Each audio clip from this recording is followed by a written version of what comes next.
ಬರ ಪರಿಹಾರ ನೀಡದ ಸರ್ಕಾರಕ್ಕೆ ರೈತರ ಮತ ಕೇಳುವ ನೈತಿಕತೆ ಇಲ್ಲ ಅಂತ ಕಬ್ಬು ಬೆಳೆಗಾರರ ಸಂಘದ ರಾಜ್ಯಾಧ್ಯಕ್ಷರಾದ ಕುರುಬೂರ ಶಾಂತಕುಮಾರ್ ಹೇಳಿದರು. ನಂಜನಗೂಡಿನಲ್ಲಿ ನಡೆದಂತ ರೈತರ ಸಭೆಯಲ್ಲಿ ಮಾತನಾಡಿದ ಅವರು, ಲೋಕಸಭೆ ಚುನಾವಣೆಗೆ ರಾಜಕೀಯ ಪಕ್ಷಗಳು ಪ್ರಕಟಿಸಿರುವ ಪ್ರಣಾಳಿಕೆಗಳು ಜನರನ್ನ ವಂಚಿಸುವ ಮಂತ್ರದಂಡಗಳಾಗಿವೆ ಅಂತ ಗುಡುಗಿದ್ರು. ರಾಜಕೀಯ ವ್ಯಾಪಾರಕ್ಕಿಂತ ಹೆಚ್ಚು ಲಾಭದಾಯಕ ಕ್ಷೇತ್ರವಾಗಿದ್ದು ಎಲ್ಲರೂ ಚುನಾವಣೆಗೆ ಪೈಪೋಟಿ ನಡೆಸುತ್ತಿದ್ದಾರೆ ಅಂತ ಅವರು ಹೇಳಿದರು. ತುಂಬಾ ಜನ ಅರಣ್ಯದಲ್ಲಿ ಇರ್ತಕ್ಕಂಥವ್ರು ಗೊತ್ತೇ ಇಲ್ಲ. ACFಗಳು DFಗಳು 5 ಲಕ್ಷ ಕೊಡ್ಲಿ 7 ಲಕ್ಷ ಕೊಡ್ಲಿ ಇಷ್ಟತ್ತಿದ್ರೆ ನೀವು ಇವೆಲ್ಲ ಸಂಘಟನೆಗಳು ಕಟ್ಟಾಗ ಗೊತ್ತಾಗೋದು. ಎಷ್ಟೋ ಜನ ಗೊತ್ತೇ ಇಲ್ಲ. ನಾನು ಹೋರಾಟಕ್ಕೆ ಬಂದಾಗ 1 ಲಕ್ಷ ಕೊಡ್ತಾ ಇದ್ರು. ಈ ವಿಚಾರವನ್ನ ಮನದಟ್ಟು ಮಾಡಿ ಅರಣ್ಯ ಸಚಿವರು ಸಂಬಂಧಪಟ್ಟ ಅಧಿಕಾರಿಗಳ ಜೊತೆ 10 ಸುತ್ತು ಸಭೆಗಳು ಮಾಡಿ ನಾನು 15 ಲಕ್ಷ ರೂಪಾಯಿ, ಯಾಕಂದ್ರೆ ಇಲ್ಲ 50 ಲಕ್ಷ ರೂಪಾಯಿ ಕೊಡಬೇಕು ಅನ್ನುವಂಥ ಹೋರಾಟವನ್ನು ಮಾಡಿದೆ. ಆದರೆ ಕಳೆದ ವರ್ಷ ಸಭೆ ಮಾಡಿ ಒಂದು ಸಭೆಯಲ್ಲಿ ನಾನು ಪ್ರಸ್ತಾಪ ಮಾಡಿದೆ. ಒಬ್ಬ ಸಾಮಾನ್ಯ ವ್ಯಕ್ತಿ ಶಿವಮೊಗ್ಗದಲ್ಲಿ ಯಾವುದೋ ಒಂದು ದಾಳಿಯಿಂದ ಸತ್ತಾಗ 50 ಲಕ್ಷ ಕೊಟ್ಟಿದ್ದೀರಿ. ರೈತ ಆನೆ ದಾಳಿಯಿಂದ ಪ್ರಾಣಿ ದಾಳಿಯಿಂದ ಸತ್ತರೆ ಅದರ 10 ಲಕ್ಷ 5 ಲಕ್ಷ ಯಾಕೆ ಕೊಡ್ತೀರ ನೀವು? 50 ಲಕ್ಷ ಕೊಡಬೇಕು ಅಂತ ಪ್ರತಿಪಾದನೆ ಮಾಡಿದಾಗ 15 ಲಕ್ಷ ರೂಪಾಯಿ ನಿಲ್ಲಿಸಿದ್ದಾರೆ. 15 ಲಕ್ಷ ಒಪ್ಪೋದಿಲ್ಲ. ಇದು ಹೋರಾಟದಿಂದ ಆಗಿರ್ತಕ್ಕಂಥದ್ದು.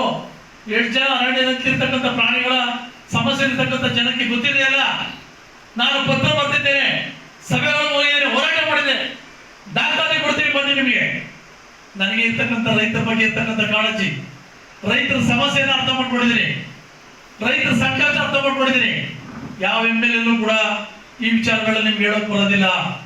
ಯಾವ MLA ಕೂಡ ರೈತರ ಸಮಸ್ಯೆಗೆ ಇಷ್ಟೆಲ್ಲ ವಿಚಾರಗಳು ಹೇಳಿ ನಿಮ್ ಪರವಾಗಿ ನಿಂತ್ಕೊಳ್ತಾರಂತ ನಂಬ್ಕೋಬೇಡಿ. ನಂಬ್ಕೊಳ್ಳಿಕ್ ಸಾಧ್ಯನೇ ಇಲ್ಲ. ಬಹುತೇಕ MLA MP ಗಳಿಗೆ ಕಾನೂನೇ ಗೊತ್ತಿಲ್ಲ, ರೈತರ ಸಮಸ್ಯೆಗಳೇ ಗೊತ್ತಿಲ್ಲ, ಪರಿಹಾರ ಏನ್ ಮಾಡ್ಬೇಕು ಅಂತ ಗೊತ್ತಿಲ್ಲ. TC ಸುಟ್ಟೋದ್ರೆ 72 ಗಂಟೆಯಲ್ಲಿ TC ರಿಪ್ಲೇಸ್ಮೆಂಟ್ ಮಾಡಬೇಕು ಅಂತ ಕಾಯ್ದೆ ಇದೆ.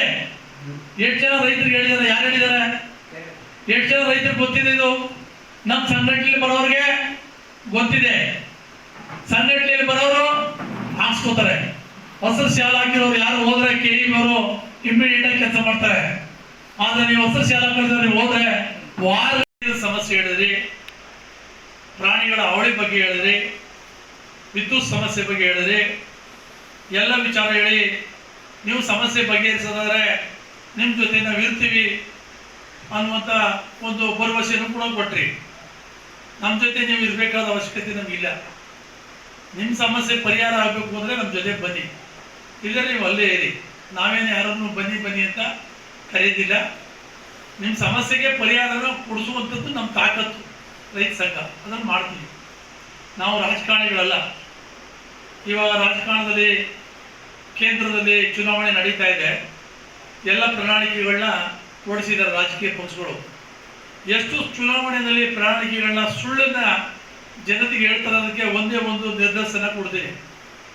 2007ರಲ್ಲಿ ಬರಗಾಲ ಬಂದು ರೈತರ ಆತ್ಮಹತ್ಯೆ ಆಗ್ತಾ ಇತ್ತು.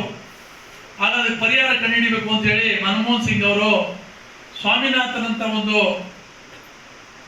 ಒಬ್ಬ ಸೈಂಟಿಸ್ಟ್ ಅಧ್ಯಕ್ಷತೆಯಲ್ಲಿ ಒಂದು ಆಯೋಗವನ್ನ ರಚನೆ ಮಾಡ್ತಾರೆ. ದೇಶದ ರೈತರ ಸಂಕಷ್ಟವನ್ನ ಅರ್ಥ ಮಾಡಿಕೊಂಡು ಒಂದು ವರದಿನ ಕೊಡಿ, ನೀವು ವರದಿ ಕೊಟ್ಟರೆ ನಾವು ಜಾರಿ ಮಾಡ್ತೀವಿ ಅಂತ ಹೇಳಿ 2007ರಲ್ಲಿ ಡಾಕ್ಟರ್ ಸ್ವಾಮಿನಾಥನ್ ಆಯೋಗ ಅಂತ ಮಾಡ್ತಾರೆ. ಅವರು 2-3 ವರ್ಷ ಎಲ್ಲ ಕಡೆ ವಿದರ್ಭ ಬೇರೆ ಬೇರೆ ಕಡೆ ಪ್ರವಾಸ ಮಾಡಿ 2009ರಲ್ಲಿ ವರದಿಯನ್ನ ಕೊಡ್ತಾರೆ. ಆ ವರದಿಯಲ್ಲಿ ರೈತರ ಉತ್ಪನ್ನಗಳಿಗೆ ನ್ಯಾಯಯುತ ಬೆಲೆ ಕೊಡಬೇಕು, ಕನಿಷ್ಠ ಬೆಂಬಲ ಬೆಲೆ ಖಾತ್ರಿ ಆಗಬೇಕು, ಉತ್ಪಾದನಾ ವೆಚ್ಚದ ಅರ್ಧ ಭಾಗದಷ್ಟು ಬೆಲೆಯನ್ನ ಹೆಚ್ಚಳ ಮಾಡಿ ಬೆಲೆ ನಿಗದಿ ಮಾಡಿದ್ರೆ ರೈತರಿಗೆ ಅನುಕೂಲ ಆಗ್ತದೆ ಅನ್ನುವಂಥ ಒಂದು ಒಳ್ಳೆಯ ವರದಿಯನ್ನ ಕೊಡ್ತಾರೆ. ಆ ಸ್ವಾಮಿನಾಥನ್ ಅವರು ಕೊಟ್ಟಂತ ವರದಿಯನ್ನ ಮನಮೋಹನ್ ಸಿಂಗ್ ಅವರು ಅಧಿಕಾರದಲ್ಲಿದ್ದಾಗ ವರದಿನ ಇಟ್ಸ್ಕೊಂಡು ತಿಪ್ಪೆ ಹಾಕೋತಾರೆ, ಕುರ್ಚಿದಲ್ಲಿ ಇಟ್ಕೋತಾರೆ, ಟೇಬಲ್ ಅಲ್ಲಿ ಜಾರಿ ಮಾಡೋದಿಲ್ಲ.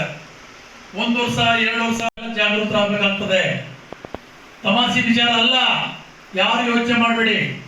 ನೀವೆಲ್ಲ ರೈತರಾಗಿದ್ದರೆ, ರೈತರ ಮಕ್ಕಳಾಗಿದ್ರೆ ಯೋಚನೆ ಮಾಡಬೇಕಾದಂತ ಸನ್ನಿವೇಶದಲ್ಲಿ ನಾವಿದ್ದೀವಿ. ಯಾರೋ ಒಬ್ರು ಕೆರೆಯಲ್ಲಿ ಆಧುನೀಕರಣ ಮಾಡೋಗಿದ್ದಾರೆ, ಕಳಪೆ ಕಾಮಗಾರಿ ಮಾಡಿದ್ದಾರೆ ಅಂತ ಹೇಳ್ತೀರಿ. ಇವತ್ತು ಕೆರೆಗಳು ಎಷ್ಟು ಅಮೂಲ್ಯ ಆಸ್ತಿ ನಿಮ್ಗೆ ಎಲ್ಲರೂ ಗೊತ್ತಿದೆಯಾ? ಕರ್ನಾಟಕದಲ್ಲಿ 39,000 ಕೆರೆಗಳಿದೆ. ಅದರಲ್ಲಿ ಸುಮಾರು 16,000 ಕೆರೆಗಳು ಶ್ರೀಮಂತರ ಪಾಲಾಗಿ ದೊಡ್ಡ ದೊಡ್ಡ ಶ್ರೀಮಂತರ ಕೆರೆಗಳನ್ನು ಲಪ್ಟಾಯಿಸ್ಕೊಂಡಿದ್ದಾರೆ. ಉಳಿದಿರ್ತಕ್ಕಂಥ ಕೆರೆಯಲ್ಲಿ ನೀರು ತುಂಬ್ತಾ ಇದೆಯಾ, ಮೂಳೆ ಎತ್ತಿಸ್ತಾ ಇದ್ದಾರಾ? ಮತ್ತೆ ಬೇರೆ ಬಾವಿಗಳಲ್ಲಿ ನೀರು ಹೋಗೋದು ಇನ್ನೇನಾಗ್ತದೆ? ನಿಮ್ಮೂರಿನ ಕೆರೆಯಲ್ಲೇ ಮುಚ್ಚಿಬಿಟ್ಟಿದ್ದಾರೆ. ನಿಮ್ಮೂರಿನ ಕೆರೆಯಲ್ಲೇ ಹೂಳೆತ್ತಿಲ್ಲ, ನೀರೇ ನಿಂತಿರಲ್ಲ. ಮಳೆ ಬಂದಾಗ ನಿಮ್ಮ ಬಾವಿಯಲ್ಲಿ ನೀರು ಉಳಿತದೆ. ಕರ್ನಾಟಕದಲ್ಲಿ 40 ಲಕ್ಷ ಕೃಷಿ ಪಂಪ್ ಸೆಟ್ಗಳಿದೆ. 10 ಲಕ್ಷ ಪಂಪ್ ಸೆಟ್ಗಳು ಇವತ್ತು ನೀರಿಂಗ್ ಹೋಗಿದೆ. ಬೆಳೆ ಒಳಗ್ತಾ ಇದೆ. 8 ತಿಂಗಳಿಗೂ ಕಬ್ಬು ತರಿಬೇಕು, 3 ತಿಂಗಳಿಗೂ ತರಿಬೇಕು. ನೀವು ಮೇವು ಕಬ್ಬು ತರದು ಕೊಡ್ತಾ ಇದ್ದಾರೆ. ತುಂಬ ಕಡೆ ಕಬ್ಬನ್ನ ತರದು ಮೇವುಗೋಸ್ಕರ ಕೊಡ್ತಾ ಇದ್ದಾರೆ. ಯಾಕೆ ನೀ ಕಬ್ಬು ಉಳಿಯೋದಿಲ್ಲ, ನೀರಿಲ್ಲ ಅಂತ ಆತಂಕ ಪಡ್ತಾ ಇದ್ದಾರೆ. ಇಷ್ಟೆಲ್ಲ ಬರಗಾಲದ ಭೀತಿ, ಬರಗಾಲದ ಸಂಕಷ್ಟ ಎಲ್ಲ ರೈತರು ಹೇಳ್ತಾ ಇದ್ರಿ. ಯಾವನಾರು ಒಬ್ಬ MLA ಮಂತ್ರಿ, ನೀವು ಗೆಲ್ಸಿರ್ತಕ್ಕಂಥ ಮಂತ್ರಿ MLA ನಿಮ್ ಕಷ್ಟ ಏನಿದೆ ಅಂತ ಎಲ್ಲರೂ ಕೇಳಕ್ ಬಂದಿದ್ದಾರ? ಬರ್ತಾರೆ. ಯಾತಕ್ಕೆ? ಓಟ್ ಕೊಡಿ, ನಿಮ್ ತಲೆ ಮೇಲೆ ಚಪ್ಪೆ ಹೇಳಲಿಕ್ಕೆ ಬರ್ತೀವಿ.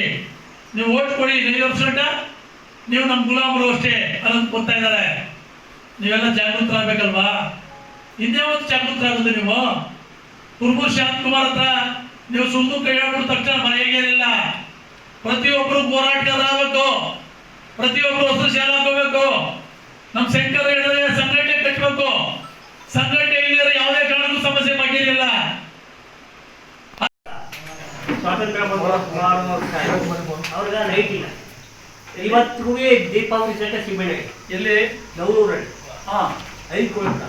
ಅಲ್ಲಿ ಯಾವ MLA ಸ್ವಲ್ಪ ಬಂದು MP ಸ್ವಲ್ಪ ಬಂದು ಅವ್ರಿಗೆ ಲೈಟ್ ವ್ಯವಸ್ಥೆ ಮಾಡೋಕ್ಕಾಗಿಲ್ಲ ಇದುವರೆಗೂ. ಈಗ ಮ್ಯಾಡ ಬತ್ತಿ ಉಳಿಸ್ತಾರೆ. ಅವರು ತಮ್ಮ ಸಹಕಾರದಿಂದ ಅವ್ರು ಸ್ವಲ್ಪ ಲೈಟ್ ಕಾರಣ ಏನು ಸರ್? ಕರೆಂಟ್ ಇಲ್ಲ ಅನ್ನೋ ರೀಸನ್ ಕಾರಣ ಅಂದ್ರೆ ಅದೇ ಜಾಗ, ನಮ್ಮ ಜಾಗದಲ್ಲಿ ಕಂಬನಿ ಹೇಳ್ಬೇಡಿ. ಅಲ್ಲಿ ಅಕ್ಕಪಕ್ಕ ಜಾಗದವರು ನಾವು ಲೈಟ್ ತಗೊಳಕ್ಕೆ ಅವಕಾಶ ಮಾಡ್ಕೊಡಲ್ಲ. ಹಾಗಾದ್ರೆ ಅವರು ಬೆಳಕು ಯಾವಾಗ ಅವ್ರಿಗೆ? ಈಗ ಆ ಥರ ಏನಾದ್ರು ಕೈ ಬಿಲ್ಲಿ ರೂಲ್ಸ್ ಇದೆಯಾ? ಈಗ ಕರೆಂಟ್ ಉತ್ಪತ್ತಿ ಆಗಿರೋದ್ರಲ್ಲಿ ಹೇಳಿ, ಜೋಗ ಜಲಪಾತ, ಇಲ್ಲಿ ಶಿವನ ಸಮುದ್ರ. ಸರಿ ಆಯ್ತು. ಅವ್ರು ಯಾರು 5 ಜನದಲ್ಲಿ ನೀವು ಒಬ್ರ? ಹೇಳಿ ಸರ್. 5 ಜನ ಕರೆಂಟ್ ಇಲ್ಲಿರೋ ನಾನು ಗ್ರಾಮ, ನನಗೂ ಇದು ಬೋರ್ ಹಾಕಿ 10 ವರ್ಷ ಆಗಲ್ಲ. ನಾನು ಕೇಬಿಗೆ ಅಮೌಂಟ್ ಕಟ್ಟಿ ಈಗ 3 ವರ್ಷ ಆಗಲ್ಲ. ನನಗೆ ಲೈಟ್ ಕೊಟ್ಬಿಡ್ತೀನಿ, ಕೊಡ್ಬಿಡಲ್ಲ ಈಗ. ಯಾಕಂದ್ರೆ ಪಕ್ಕದ ಜಮೀನವರು ನನ್ನ ಜಮೀನುಗಳಿಗೆ ಲೈನ್ ಹಾಡ್ಕೊಂಡು ಕಂಬ ನೆಟ್ಟಾಗಲ್ಲ, ಲೈನ್ ಹಾಳಾಗುತ್ತೆ. ಅವರು AW ಬೈದರು, ಅವ್ರು ಜೈ ಬೈದರು, ನೀವು ಸರ್ ಮಾಡ್ಕೊಳ್ಳಿ ಅಂತಾರೆ.